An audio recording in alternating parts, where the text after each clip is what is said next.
you please call the roll? Miss Ashley? Mr. Bricker? Here. Ms. Cunningham? Here. Mr. Dalton? Here. Mr. Hayward? Here. Ms. McWinney? Here. Mr. Rush? Here. Ms. Thompson? Here. Councilman Browning? Vice Chairwoman Hibinger? And Chairwoman Lush. Here.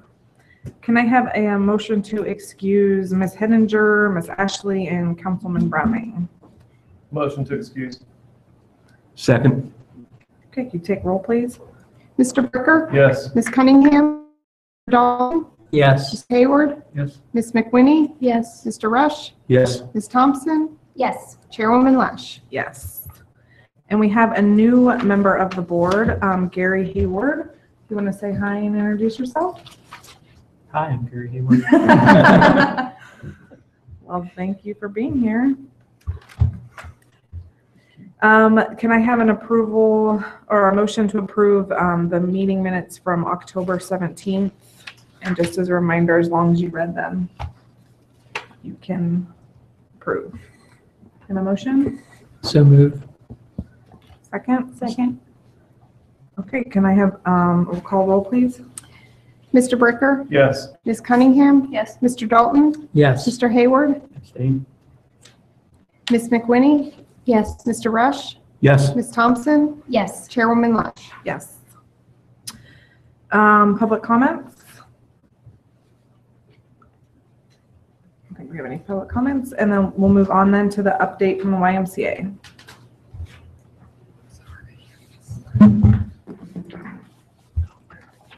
Hello. Hello. All right, so everybody's had a chance to look over the report, I assume? Yes. Any questions? No. Doesn't look like it. Everybody's in holiday mood, Uh-huh. that's what it is. Okay. Are you covering the discussion of the upcoming volunteer activities that's on the agenda? I don't know if I am. Well, we added some of the upcoming events. Oh, okay. To discuss with the board about You need volunteers. interacting Yeah. as Okay. representation of the city.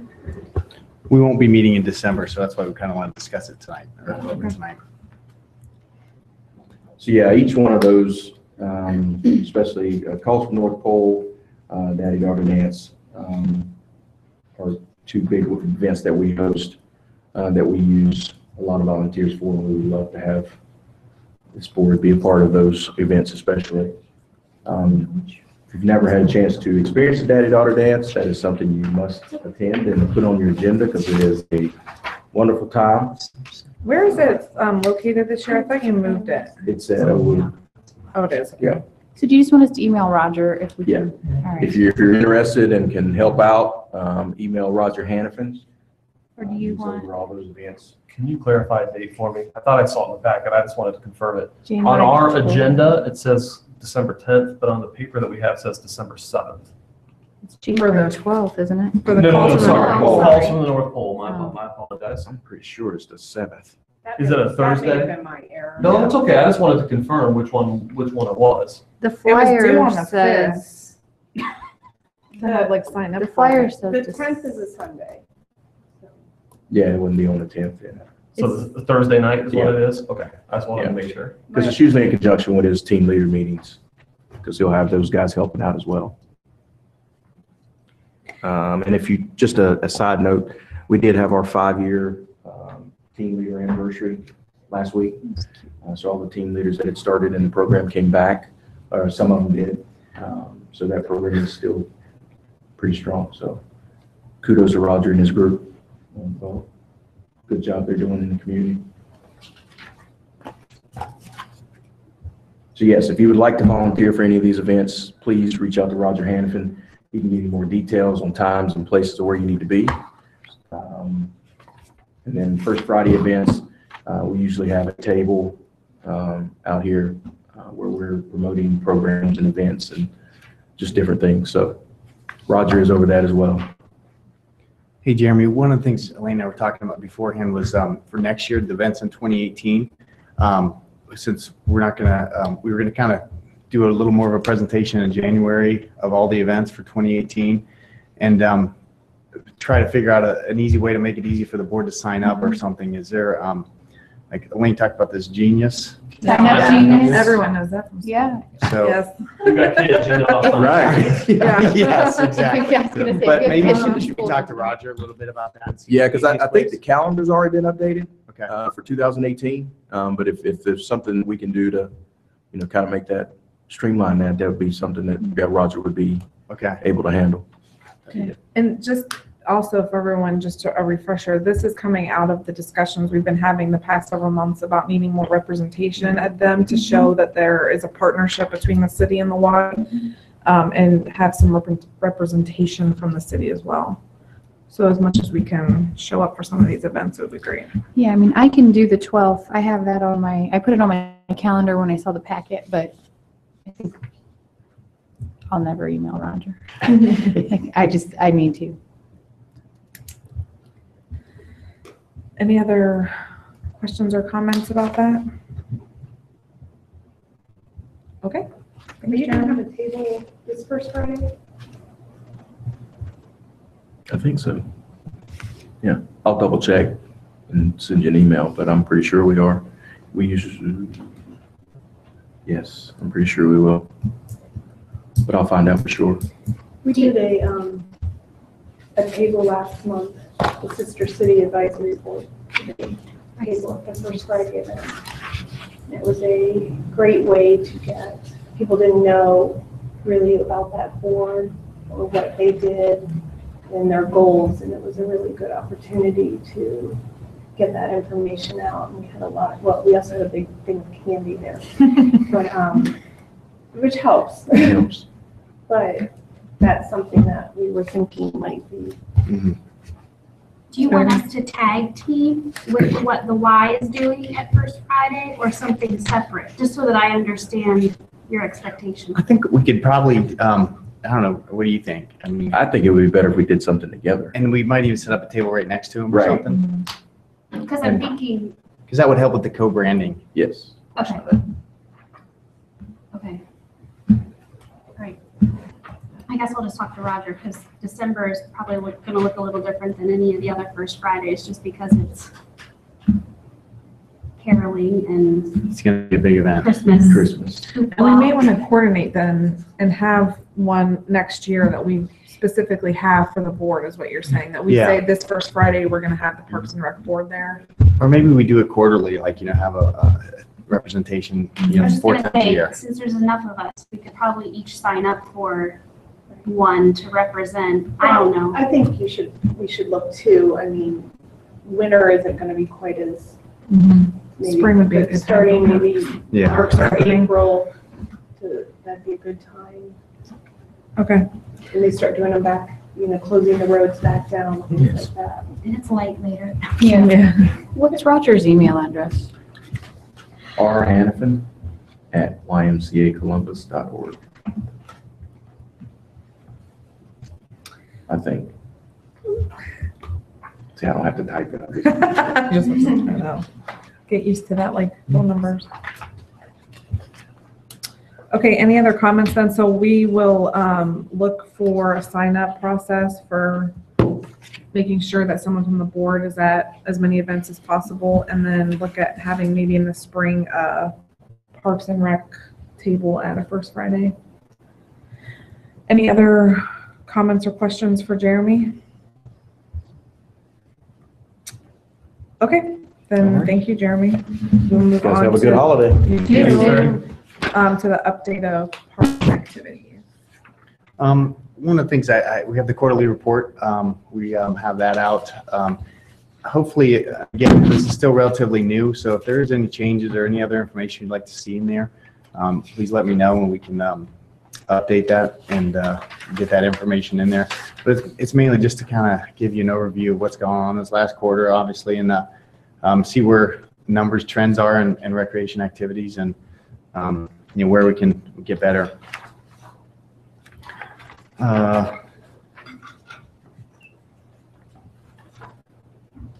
So she mentioned the first Friday. This first Friday is going to be a pretty big one. I don't know if you've heard of all the events going on. We're going to the Christmas tree is going to be decorated tomorrow, and we have ice skating coming in a week from Thursday. It'll start on Friday night.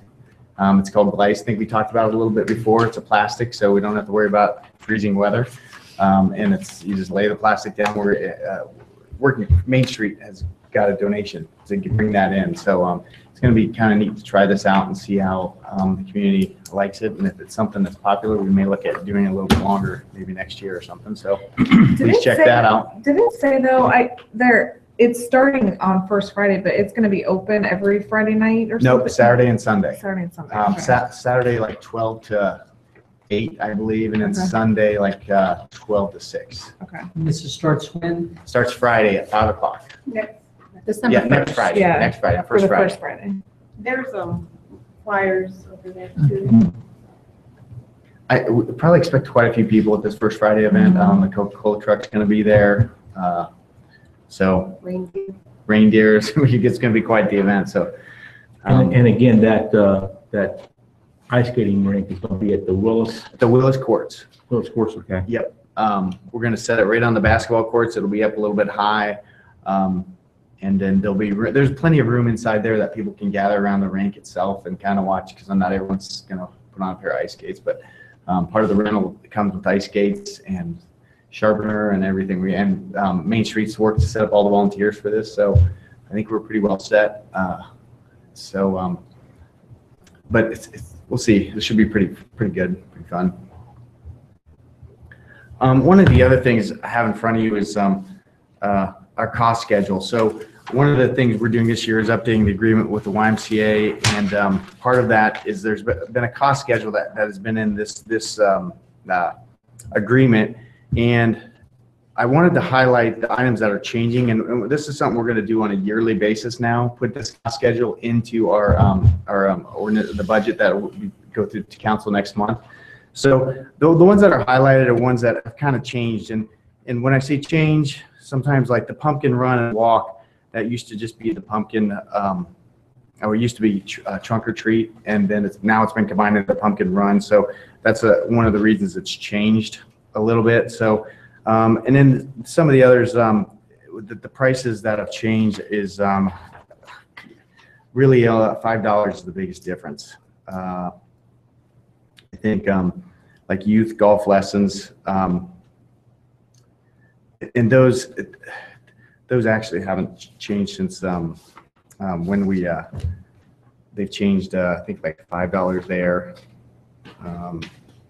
So the changes are pretty insignificant, but most of them have just been updates. We've dropped some programs, we've added some programs. The picnic shelters, we've gone to the block system last year, so that's a change from the previous cost schedule that we had. So this is something we will put in front of this board every year and include it in our cost schedule that goes along with our budget. Unless you have any questions on that, we'd like to get a recommendation from the board on this to include this in our cost schedule. Or if you have any questions, I can answer those. I just have a quick question. What were the reasons for the changes? Like, why is Little League Baseball 45, but the other baseballs are just 40? And then for the softball, the younger one is 40 and the older one is 45. I mean, I know it's a $5 difference, but I'm just curious as to why. So like the Mustang League, we used to have a Mustang and Little League Baseball, which was $40. And now that's been separated out, and I think there's a possibility that Mustang, they might not even get enough for that next year, I believe. So Mustang may fall out, but it's just a cost difference of $40, and those have also been split. So the Mustang League Baseball stayed at $40, but the Little League Baseball's gone up $5, and they've also split out of there into two separate categories.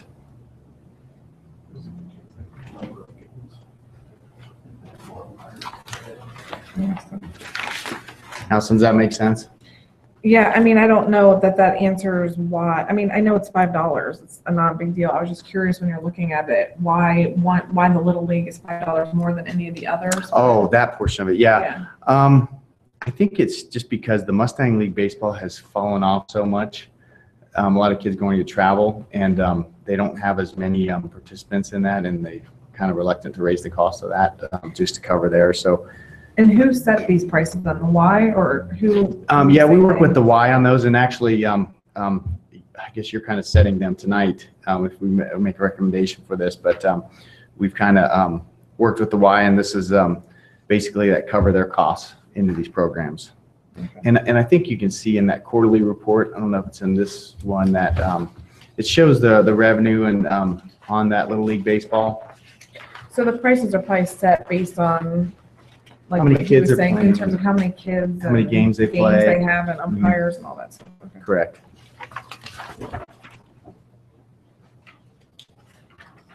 Are there, and maybe this is because it's not the same, or there's a second page that I can go look at. We'll just go with that for now. I didn't realize there was a front and back. I'm just in there looking, I'm like, there's some stuff missing, but never mind, I found it. Yeah, we just tried to condense it into one No, there. I'm all about that. I just didn't pay attention. I have a question. Yes. So looking at like the pumpkin run, Uh-huh. is that a set price that you all came up with? I guess my concern is, and I usually partake in about every event Delaware has. But one of the reasons this year that I didn't for my family is it would have been about $100 for all four of us to participate. Mm-hmm. And I also would say to that, we aren't necessarily a family that would want the shirt or want the medal or want whatever is given. It's just the participation. Is there a way to have an alternative? Do you know what I'm saying? Yeah, Like yeah. if you wanted to register without the shirt, it's $15. Or you wanted to register without the medal, it's Right.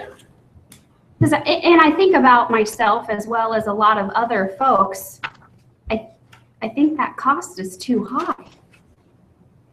And I don't think you have your numbers in your quarterly report for the pumpkin run. I know it was cold that day. I know it was raining. Right. There yeah, were that's- participants. However, I don't know. Yeah. Just a thought, because I find it kind of discouraging. Yeah, it's not in this quarterly report, but it'll be in the next one. But yeah, probably should have kept Jeremy here a little bit longer, but to talk about that, the I costs that wouldn't, go and into that. same for the Dave Staley. There are several people out there that would love to participate in that event, but they don't need chipped, they don't need the medal, it's just for the mere fact of participating. Mhm. And I wish there was a way to make it a little more, I don't know. Have you seen other races that do that? I mean, is that standard? I wouldn't say it's standard, but I'll just give the example. We're all gonna partake in the turkey trot on Thursday. Mhm. 1,270 participants are registered to run behind Meyer. Granted, we registered late. It was $176 for our family of four to partake in that. Should I probably have registered for this because it would have been like $76 cheaper? Yes. Mhm. But I'm kind of like, okay, so what if you don't really want chipped and you don't want the medal and you don't want the shirt, but you want to participate? I still feel like there should be a way to. How can you, I can see the shirt and the chip, but how do you not get the medal? Don't take it at the end. But I So think on that's the the hard part is Okay. logistics. I don't know. Because I usually get it's the shirt, volunteers like, just doing I've this. seen a lot of races where it's no shirt, no swag, no whatever, and you pay this much. Right. I have not seen, like, I don't know how you could do without, it'd be honor system with the medal. Because that's just people throwing them at you at the end. But I don't know. I feel like, I don't know.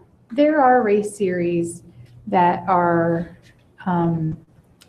it's kind of trending, just no frills, no chips, no nothing, just come, it's $15, $12, or Mhm. whatever it is, just come and be here. Well, and maybe that's something we look at is, you know, maybe it's not one of these runs, maybe it's a new one, or maybe one of these is adapted, but, you know, maybe trying to program something like that where it is a run that's like no frills and just an economical run almost, I guess. The one I'm thinking of, I think the people that they did that with the no medals, they had like a yellow wristband, kind of like the wristbands they give the kids at the Y if they know they can do the diving thing or whatever. I don't know. It's just a thought because I just feel like if you had a family of 4. I know the why, you know, the pumpkin run's not really a money maker. I wouldn't think so. I mean, based on it's- this year's participant, I wouldn't think so. Well, but- and the cost is basically meant to cover the cost of running the race. And you know, at $30, it's not an expensive 5K, but I think, you know, we need to talk to Jeremy Warren, and I can discuss that with him. We can talk about that. The Dave Staley might be a little more difficult too, because there's a lot of organization that goes into that, and I'm not sure if those numbers, you know, if we could take out some of the items, you know, the chip and everything that to bring the cost down. But that's something we can discuss, and if we wanted to change that, that's I guess It's what I just a suggest thought. is it doesn't have to even beyond being a thought. I just wanted to let you know. Mhm. But as we plan those races, maybe for 2019, I guess, maybe that's something we you know, try to accomplish, or I'm not saying it can't be done in 2018, and we can always go amend this, but I think that's Just something we something can to look discuss at in more. the future because I just feel Mhm. like all of the races now have become all about getting the medal. I kind of feel like I grew up in the generation where you get a medal for everything. Learning how to go to the bathroom, like, really? Can we not get a medal? Because they just sit on a nail in my basement. Make it more about just the fitness portion of it. Any Okay. other comments? So you need us to have a motion to send this to city council? Yeah, or just approval of the cost schedule as it is in there.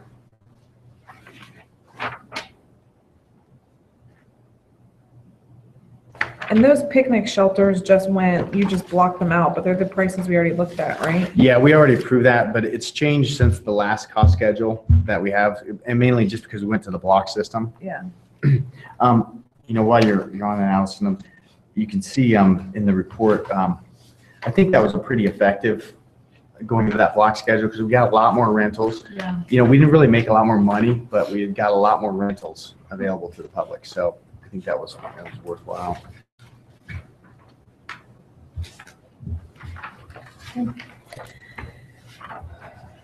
Anyone else have any comments or concerns or questions about the prices listed? Otherwise, can we have a motion to send this to city council for approval? So move.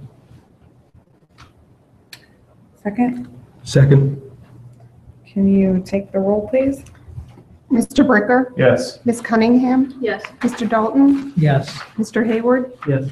Ms. McWinney, Yes. Mr. Rush, Yes. Ms. Thompson, Yes. Chairwoman Lash. Yes. Okay. The next up is discussion of smoking restrictions at Mingo Park, and we have Abby Trimble here from the General Health District, Delaware's General Health District. Hi, welcome.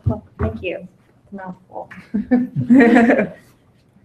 Okay, so my name's Abby, and this started with a conversation, an email actually from Roger to one of my coworkers at the health district.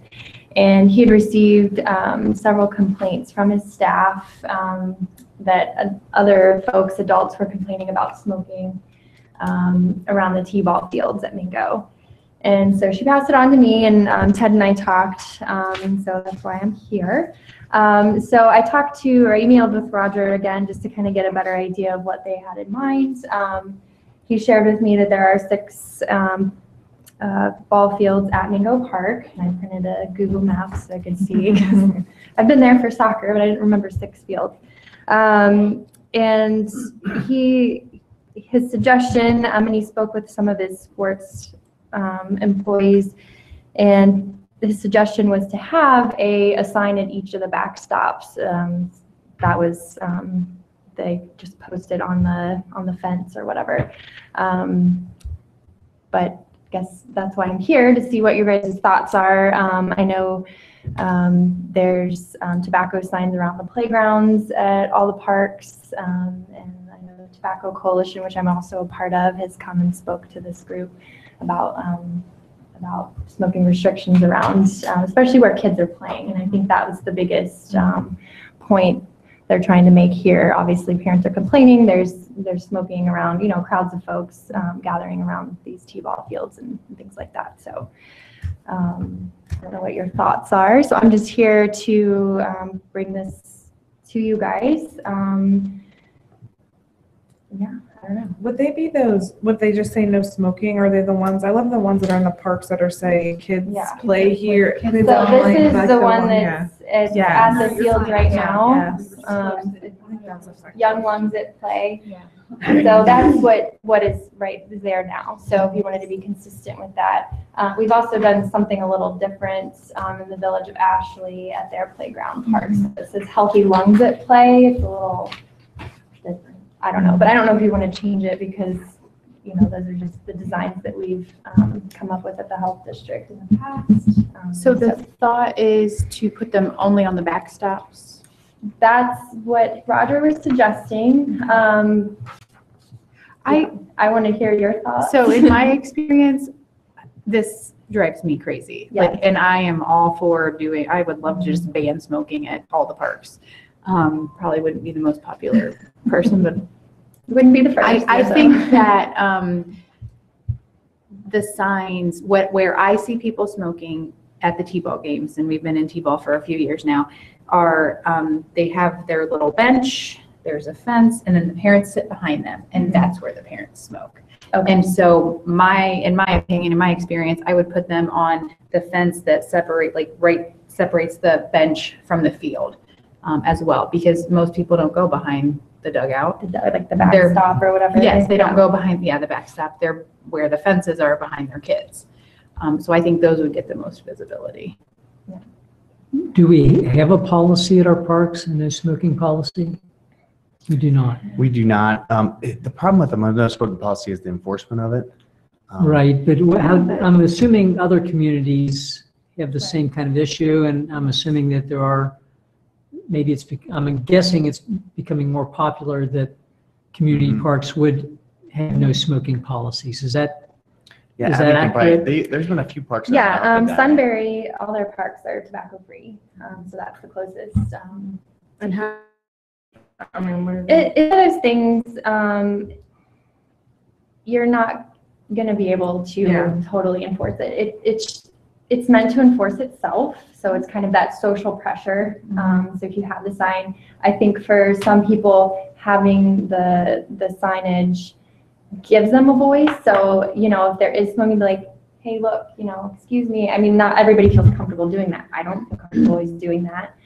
But it can give people a voice if there is policy and signage in place. So that's about the best you can do. I mean, we're not suggesting anybody go around and police it. I mean, it's just not, it's gonna still happen, even wherever you put the signs up. I mean, it's gonna happen. But again, it's that kind of social pressure, and it does give folks a voice to, if like, hey, look, it's posted right here, please don't smoke around my children. Like that's an easy thing to do. Not, well, for some people it would be, not everybody. So I mean, I'm supportive of it. I think it's necessary. I agree with Angie, but I don't know that it's in the right spot necessarily. Like there might be, because they are sitting. And then I also wonder if with when they send out emails to everybody who's registered, if they could reinforce it that way as well, so that all those That's a good idea. ones who are actually, you're touching the crowd that's actually there at the games, to also raise the concern that it's been a problem. right, and that's the way to reach parents. Mhm. Yes, they're signing up for Right. t-ball or soccer or whatever it is, whatever sport. And I would think that what other communities are doing probably is kind of working for the most part. And my guess is you have signs as you enter the park. and then maybe, Yeah, it wouldn't have to additional be everywhere. signs. You don't want to sign it to death. Right. You don't want to put signs everywhere, but I think if it's a standard across the park system, or if you make it, yeah, I mean, you'd have to decide on placement. There's another example of, you know, if you didn't want to do, I mean, obviously we are all for making the parks 100% tobacco free. That would be the ideal coming from the Tobacco Coalition. But another project in Clark County, they did, the city of New Carlisle, they implemented an ordinance prohibiting smoking within 20 feet of all playgrounds, concession and spectator areas, recreational facilities, bathrooms, swimming pools, open air shelters, and venues. And it says all smoke-free areas are marked by signs. That's how they did it. And it is a policy that goes across the park system. So it kind of identifies those areas of gathering, those areas where children are most likely going to be, that sort of thing. So that's, I wanted to at least provide that option. We did do a Delaware County tobacco survey last year. We got, in the city of Delaware, we asked the question, would you support adopting tobacco-free policies in public spaces, including parks and playgrounds? And 62% of folks answered yes, that they would support that. So that's just some information. We posted the survey on Facebook, and we were at the Delaware County Fair last year asking folks to answer our survey. I think a couple of the members went to a couple other events, I think like the Powell had a festival. We asked several questions on that survey. So just want to give you that was a Delaware County specific survey. So there's definitely support for it. That was surprising. I thought it'd be higher. I would have. Yeah, and I think 60, you maybe see a that. comfortable 80 is about what I expected. Yeah, and that's across the board. I've seen other communities with higher. Still, I mean, you're well above 50%. So yeah, and again, I don't know if it's where we did the survey. It wasn't like a, you know, vetted survey, you know, that kind of thing. So we did the best we could with the resources we had. So. Ted, have you looked at any other communities around Central Ohio as far as what they do? Like, Yeah. I know that the popular thing now is to go smoke free. Is there any major, you know, a Westerville, Dublin, Worthington, Hilliard, you know, whoever, have they gone smoke free? I think Hilliard just, they've thought- been working on something. They I thought I just heard passed something in the something. news about that. Yeah, it's kind of starting, but everyone's kind of been reluctant to make that next step. But it's just so hard to enforce. But like Abby was saying, it's kind of almost self-enforcing, and you know, as people see someone smoking, they say something. But it's not like we're going to go out and arrest somebody for No, smoking. and that would not be our suggestion. Right. Yeah. And I don't but- think we have to ask the police to do anything. But I haven't seen everybody fall in line yet with that. I think everyone's still reluctant to kind of fall in line with it. There's been a few, but before, I mean, like a year ago, there's like nobody kind of was like willing to take that next step. But now Yeah, you see, I think we are seeing it a lot more. It's becoming a lot more popular, and I think it's a matter of time. yeah, and it's a culture shift, and I think we're getting to that. And that's, you know, making a point. You know, we really don't want tobacco around our children. I think that's the biggest message here, especially coming from the Y. I mean, you know, it's all about children, and I mean, 90% of smokers started smoking at age 13, and that's actual statistics for Delaware County. So I have those statistics from the. And it's exposure. It's seeing, you know, adults smoking to make it the norm and to make it it's okay. So really, I think this is a prevention step if you want to consider it. And So, Abby, have you seen any like intermediate steps where like they took, instead of banning it completely, they did this or created a designated smoking area in a park or anything like that? no, I've not seen that. I mean, I could look into it. I think if you wanted to phase it in, you definitely could, as far as when you wanted the tobacco policy to be in place. I think maybe that I've seen. I think having a designated area kind of invites that it's okay. And I don't know if that's the right message to send. Right. And I think policies like this generally you do see a decrease in litter, which can be a concern, especially with the butt. I mean, it's animals getting it, kids getting it, it's a carcinogen, there's all that. They do see a decrease in litter. We could do surveys. We could, I've done butt pickups myself before and after implementing policies. Delaware Township Park, a year and a half ago, went tobacco-free on their campus, on their whole park area. I've yet to, my next step is to go back and do another butt pickup, so I will tell you how that goes. But as far as phasing it in, I don't know. I'd have to look into it. I've not heard of that, but I just think that would be tough.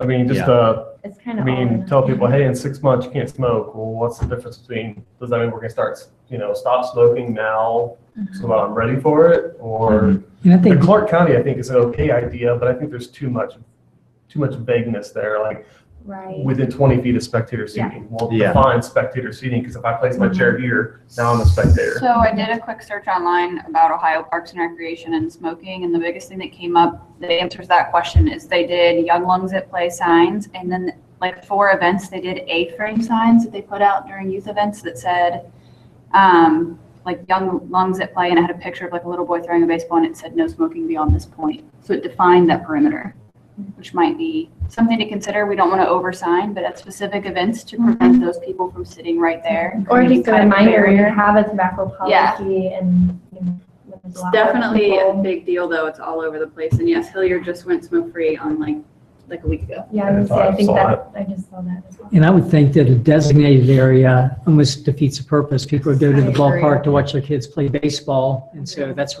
they're not gonna smoke over here, if their kids playing over here. Right. I agree though that I think when there's a designated spot, it invites it that it's accepted. okay and here's where you can go Right. do it. I would rather put signage that just says, Ban it. like, Ban the it. young at play, it's Right, not. And making it We don't about, have to do, Yeah, right. I mean, that's how I look at it. The what? We are Disney World. We don't have to designate that Yeah, this portion of Epcot is. I don't even know that one.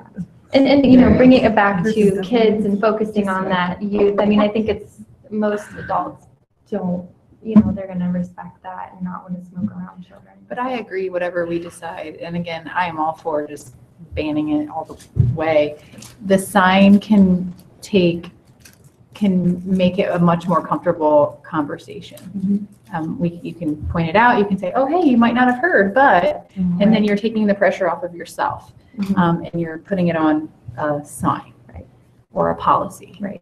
Is there, I'm just trying to think, baseball fields are great, but there's just as many soccer kids there, and there's no cages to put those signs on. Then the tennis players could do it too, and then there's the Is that where you could shelters or. use the A-frame signs if we chose to Yeah, go that maybe. I'm route? just thinking that's a whole lot of work though, to have somebody to go out for special events, pop up 6 A-frame Yeah, signs and say, please don't smoke. Is there any way, maybe one of the things that we can do for the next session is to investigate other communities, talk to the folks at Hilliard. What was the biggest opposition? I know it's only been a week, but have they had any feedback? They Things like probably that. put a lot of thought into the process. Oh, I'm sure they Right, did, so- absolutely. So that's, Talk to Dublin, talk to Powell, talk to Westerville, where they, pick a community, and see if they're leaning in a direction, or were they just waiting for the first person to take the leap, and now, well, Hilliard does it, we can do it too.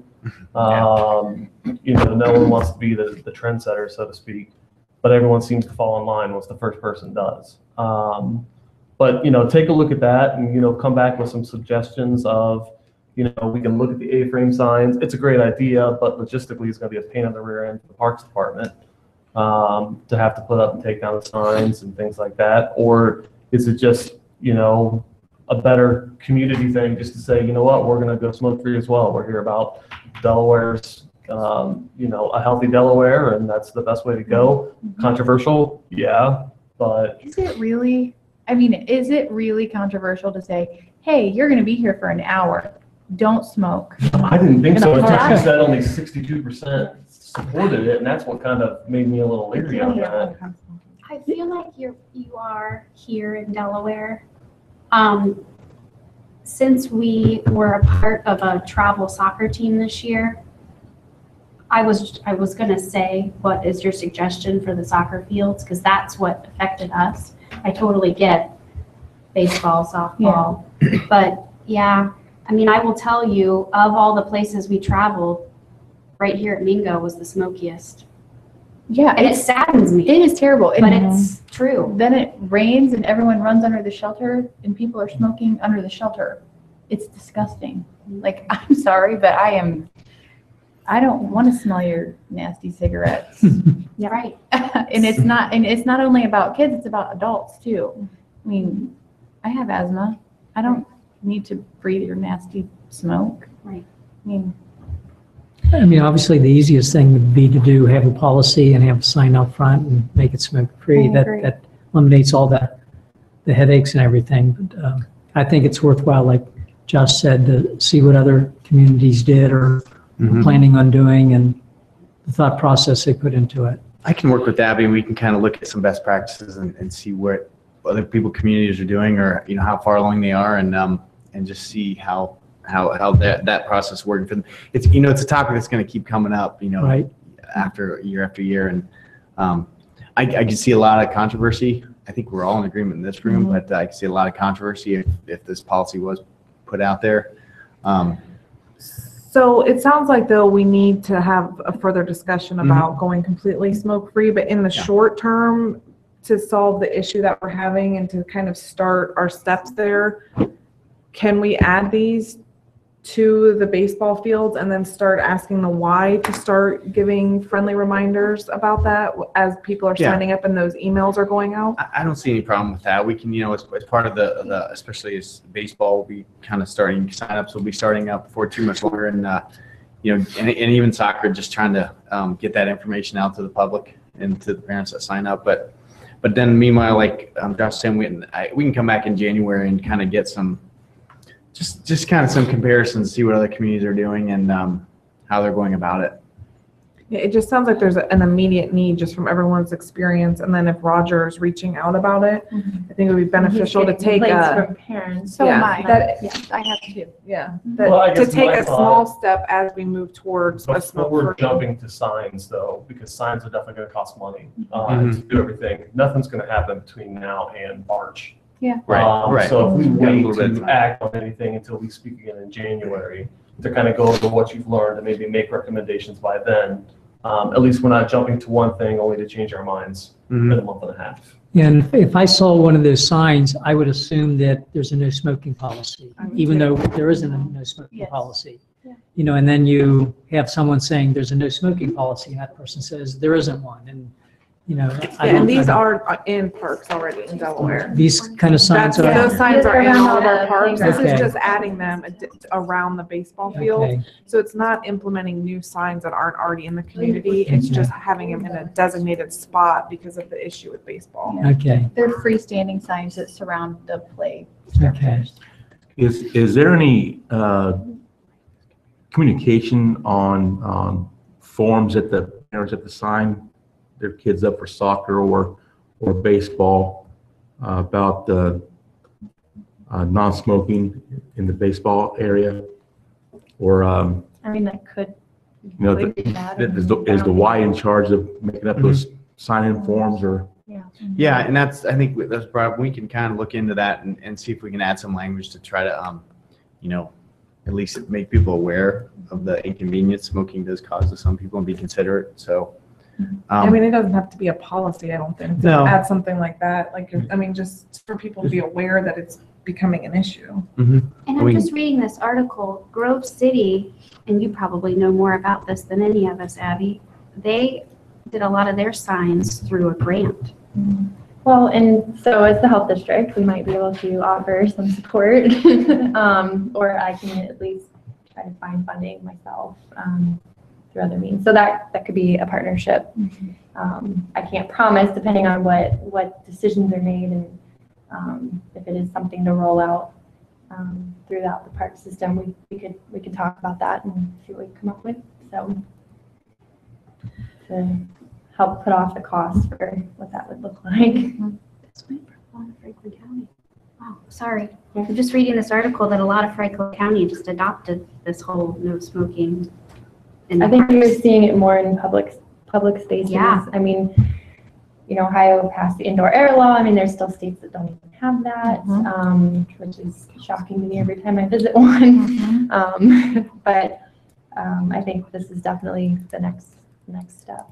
So what are our next steps that you need from us, Ted? Nothing right now. I think I'll send out some information requests like the NRPA and OPRA and try to get some best practice reports and see what other people are doing and kind of prepare something for your January packet. Okay. And then just to kind of get you some more information and like we don't have to make a decision, but it's something we're looking into over the next few months. Okay. Is it possible for a few of us to reach out to Hilliard and just to figure out Absolutely. what they went through and what that process looked like for them? Yes. And the chair of our tobacco coalition, Hilliard asked him to come out, and he was part of that process. So if you might have wanted him to come speak, because he was there for those talks, I would be happy to reach out to Len. So Great. Thank you, Abby. Any other questions Thanks, for her before? Okay, thank you. Next up is the tree dedication policy.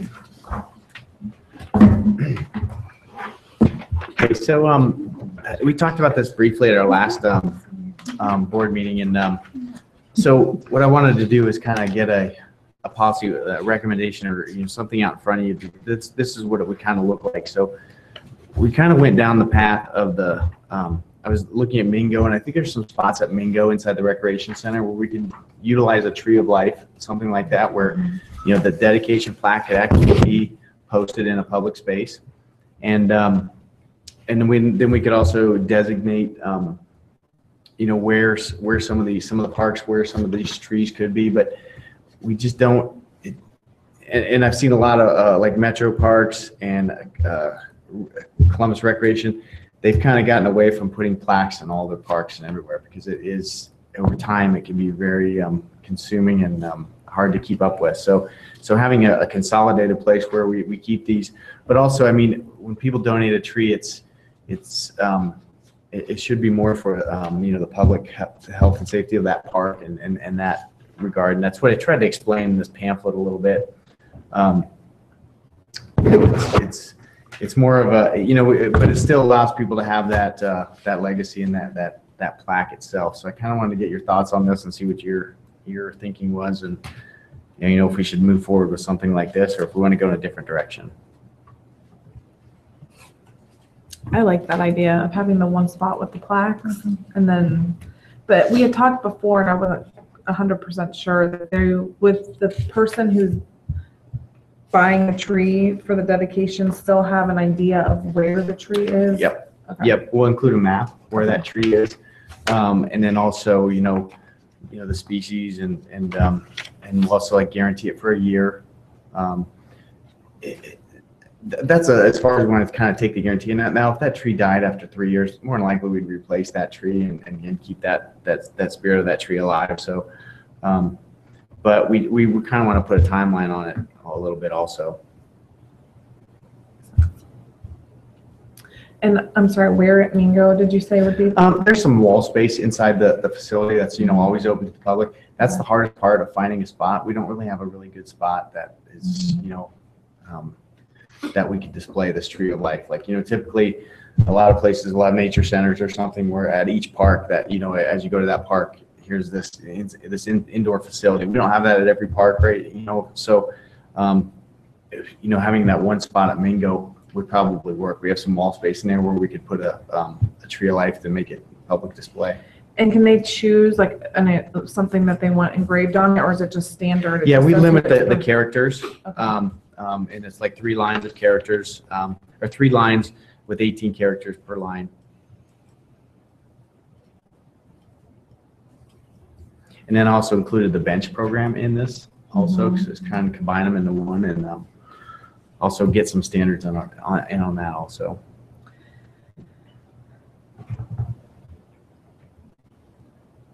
Any questions about that?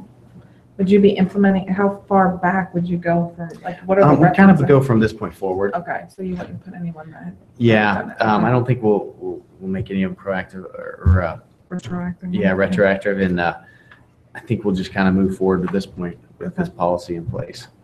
If we can, but if, is there any other comments on it? I like it. I think it's simple, it's clear. Mhm. It's pretty straightforward. Okay. Do you need a motion for us to send it to city council or anything, or what's the next step?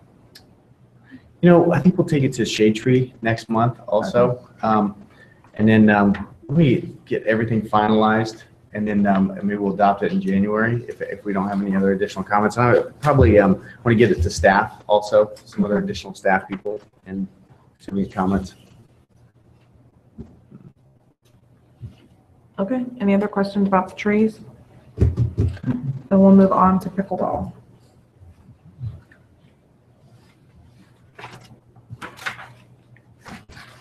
So I think we included the costs for the pickleball courts based on our last conversation when they presented here. So putting them at Smith is the preferred choice because those courts are utilized as much as Mingo courts. The other thing is, as you guys know, in Mingo gets pretty crowded in the summertime.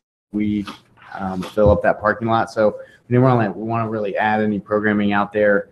And at Smith, the wind nets are a possibility. The only, we're still waiting on a quote for lights out there. I think they indicated they might want to put lights on those courts out there. So once we get that cost, maybe we can get back with pickleball and maybe invite them to the January meeting. And we can give them these costs up front and just kind of see if they're available to raise any funds to cover these costs.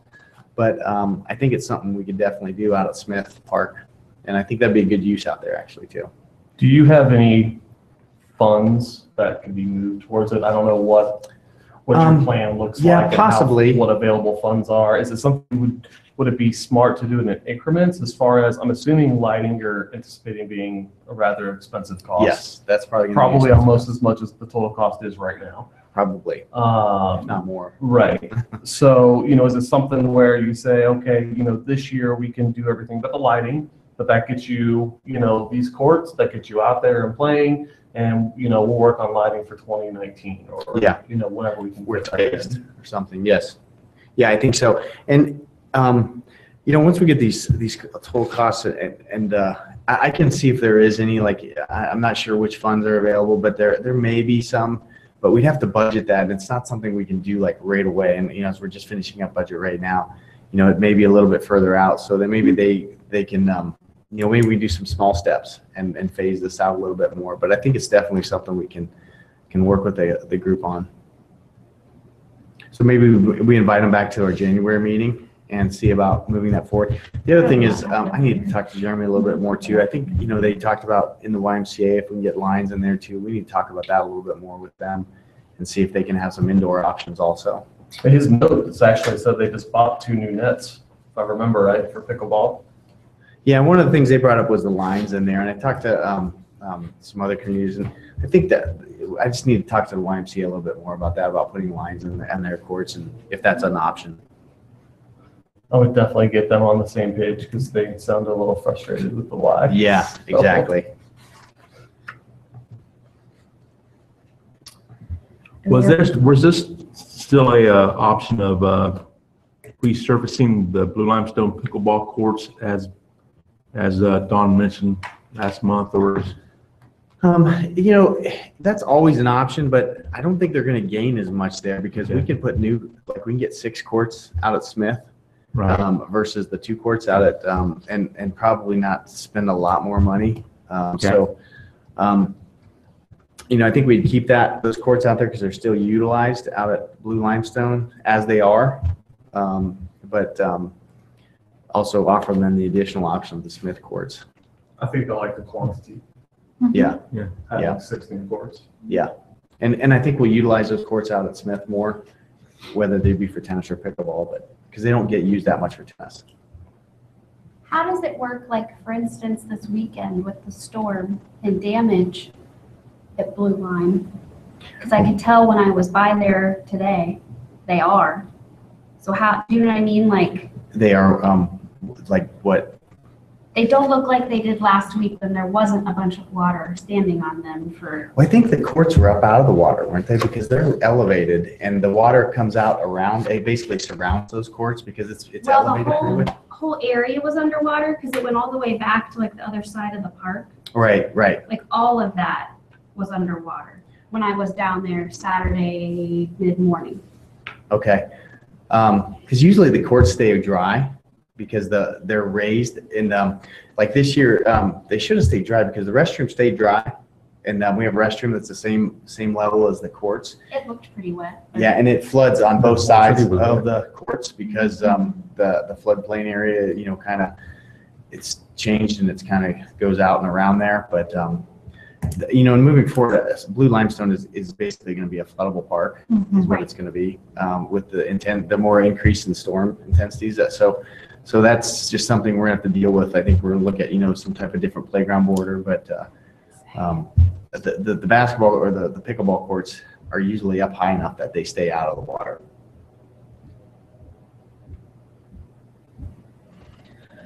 But that surface, Insurance money.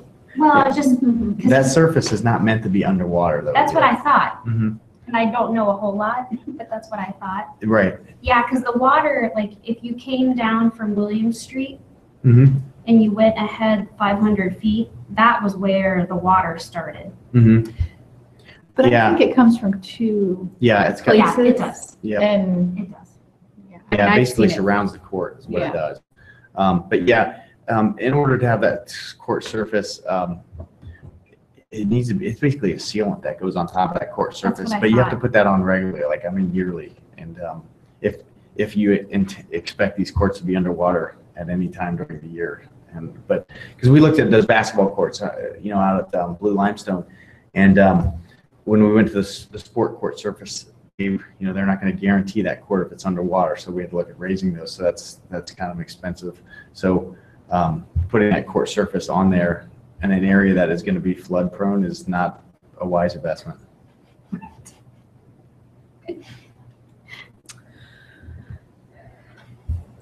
Any other questions or comments about pickleball? Okay, we'll move on to staff comments.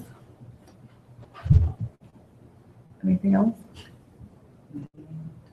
Nope. Yeah, there'll be no meeting in December because of the holiday. I think we typically, December is a month that's just too hard to get the meetings in. So just want to let everyone know. I think Elaine will probably send out a reminder also next month also, but just to wish everybody a happy Thanksgiving and a Merry Christmas. I don't see you, so that's it. Any member comments? Okay, can I have a motion to adjourn? Motion to adjourn. Second. We are adjourned at 7:59.